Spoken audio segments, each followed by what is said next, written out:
Ang Lisken ang isa sa pinakamatagumpay na tandem sa kasaysayan ng love team ng Pilipinas.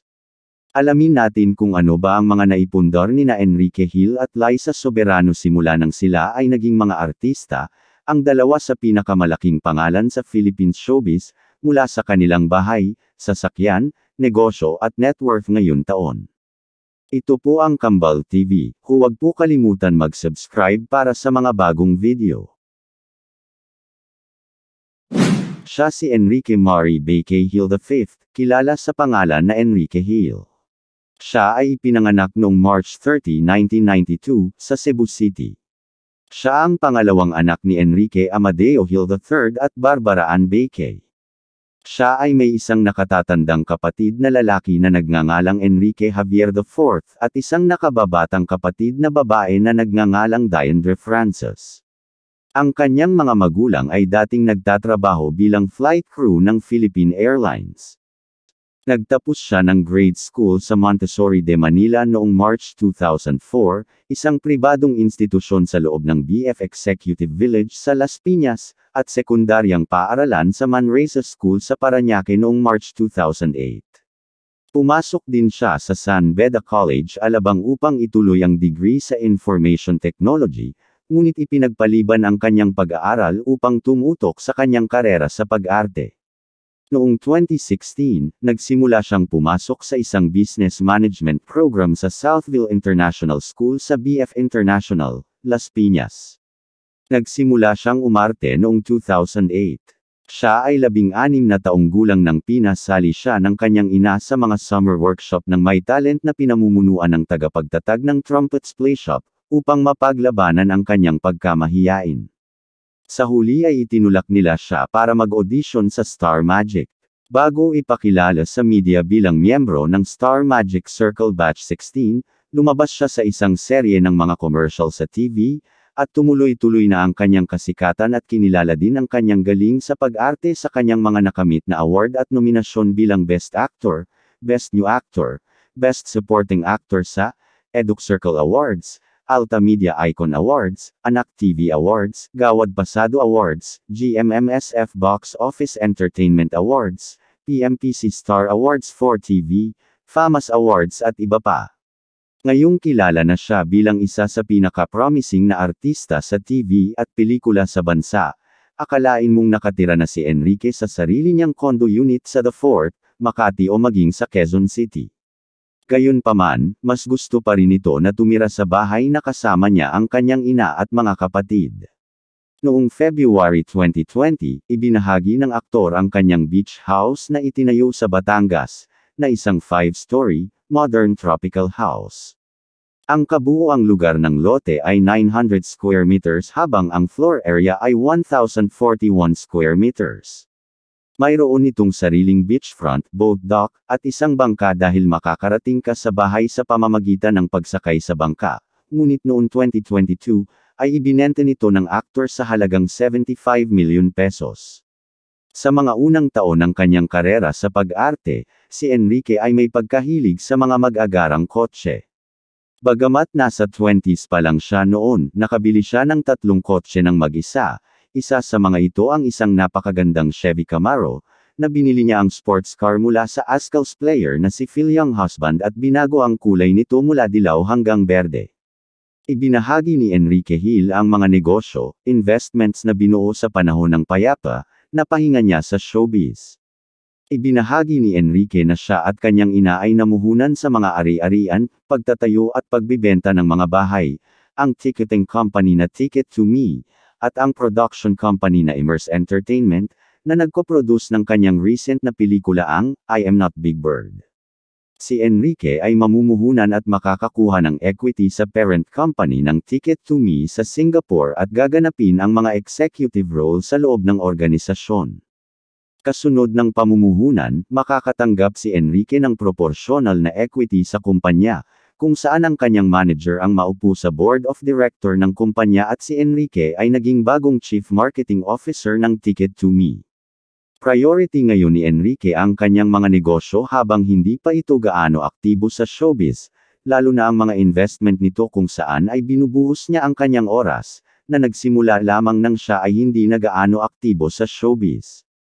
Marami din mga malalaking brands ang nagtitiwala sa aktor, kaya naman marami din itong mga commercials simula nang pumasok ito sa mundo ng showbiz.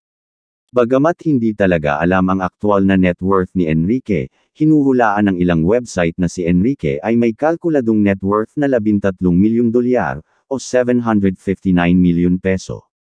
Ang ilang mga tao ay tinansya na si Enrique ay talagang nagkakahalaga ng higit pa kaysa doon.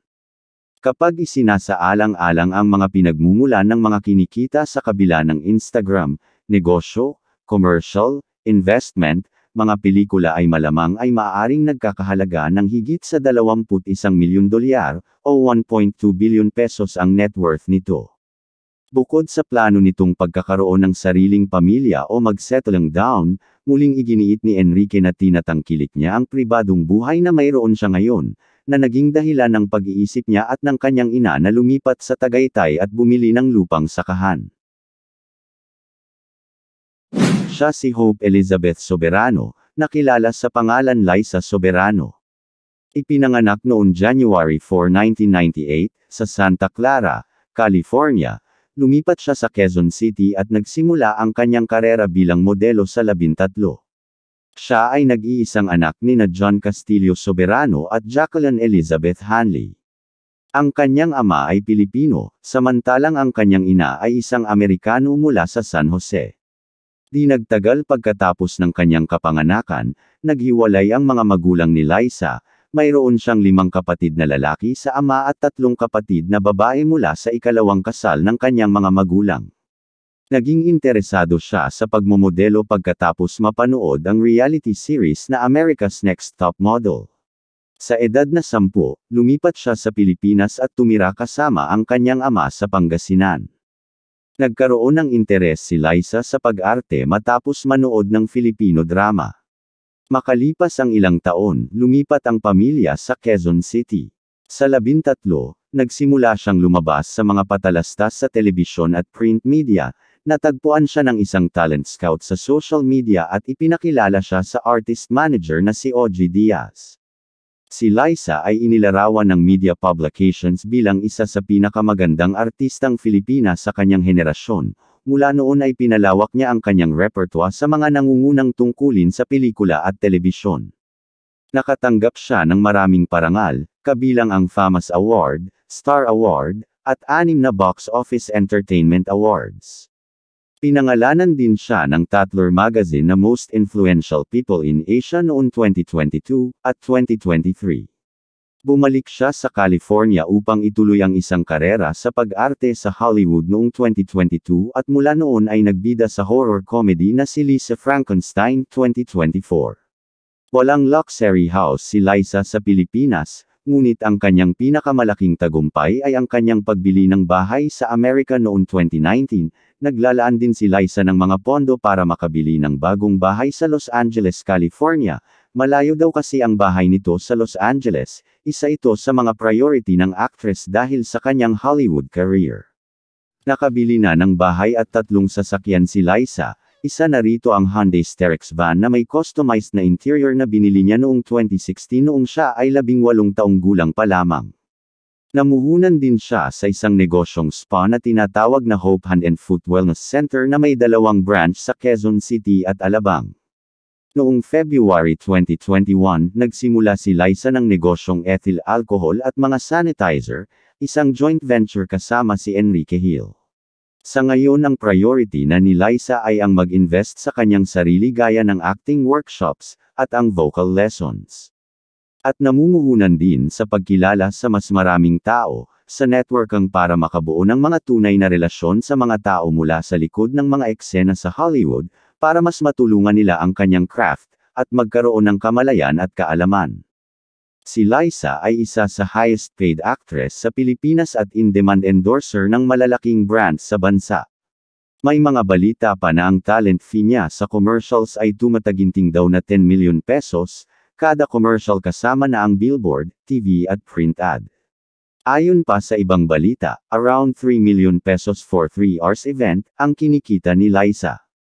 Take note, wala pa raw doon ang fee niya bilang endorser. Meaning, separate pa yun sa kanyang pag-attend ng event.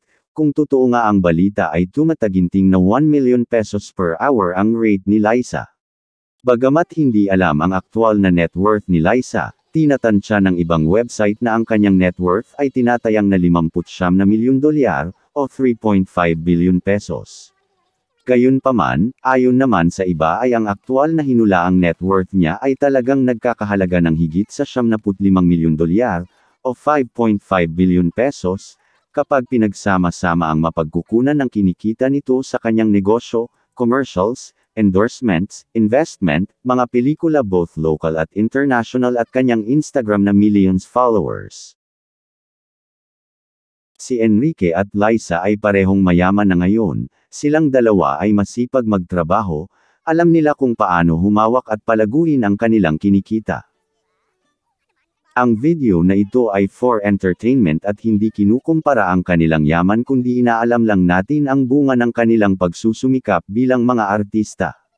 Kung mayroong mali o kulang sa mga nabanggit ay pwede nyo i-clarify sa comment section. Salamat.